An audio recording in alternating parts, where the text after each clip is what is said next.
Suryanelli lions ക്ലബിന്റെ പുതിയ വർഷത്തെ സേവന പ്രവർത്തനങ്ങൾക്ക് തുടക്കമായി പുതിയ ഭാരവാഹികൾ ചുമതലയേറ്റ ചടങ്ങിൽ വിദ്യാർത്ഥികൾക്ക് പഠനോപകരണങ്ങൾ വിതരണം ചെയ്തു. സൂര്യനെല്ലി ലയൺസ് ക്ലബിന്റെ 2026-27 വർഷത്തെ സേവന പ്രവർത്തനങ്ങളുടെ ഉദ്ഘാടനവും പുതിയ ഭാരവാഹികളുടെ സ്ഥാനാരോഹണവുമാണ് നടന്നത്. ചിന്നക്കനാൽ സർവീസ് സഹകരണ ബാങ്ക് ഓഡിറ്റോറിയത്തിൽ നടന്ന ചടങ്ങിൽ മുൻ ഡിസ്ട്രിക്ട് ഗവർണർ KB ഷൈൻകുമാർ ഉദ്ഘാടനം നിർവഹിച്ചു.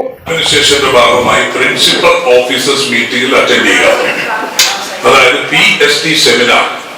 അതിൽ അറ്റൻഡ് ചെയ്യുമ്പോൾ ആഗോളതല സംഘടനയായ ലയൺസ് ഇന്റർനാഷണൽ ഫോക്കസ് ചെയ്യുന്ന 9 ഗ്ലോബൽ കോഴ്സസുകളുണ്ട്. ഒരു കമ്മ്യൂണിറ്റിക്ക് ആവശ്യമായ 9 global courses: hunger, childhood cancer, അതുപോലെ തന്നെ ഹ്യൂമാനിറ്റേറിയൻ എഫേർട്ട്, ഡയബറ്റീസ് തുടങ്ങിയ കുറെ മേഖലകൾ നമ്മുടെ കയ്യിലുണ്ട്. അതായത് 9 മേഖലകൾ നമ്മുടെ കയ്യിലുണ്ട്. ഇത് നമ്മുടെ കമ്മ്യൂണിറ്റിയിലേക്ക് എങ്ങനെ വർക്ക്ഔട്ട് ചെയ്യാം എന്നുള്ളതിന്റെ ഒരു സാരമായ president MS Sabu, secretary ES Manoj, treasurer Antony Varghese എന്നിവരുടെ നേതൃത്വത്തിലുള്ള പുതിയ ഭരണസമിതി ചുമതലയേറ്റു. സാമൂഹിക പ്രവർത്തനങ്ങളുടെ ഭാഗമായി നിർധന വിദ്യാർത്ഥികൾക്ക് സ്കൂൾ ബാഗും പഠനോപകരണങ്ങളും വിതരണം ചെയ്തു. പദ്ധതിയുടെ ഉദ്ഘാടനം district hospital secretary Varghese Joseph നിർവഹിച്ചു.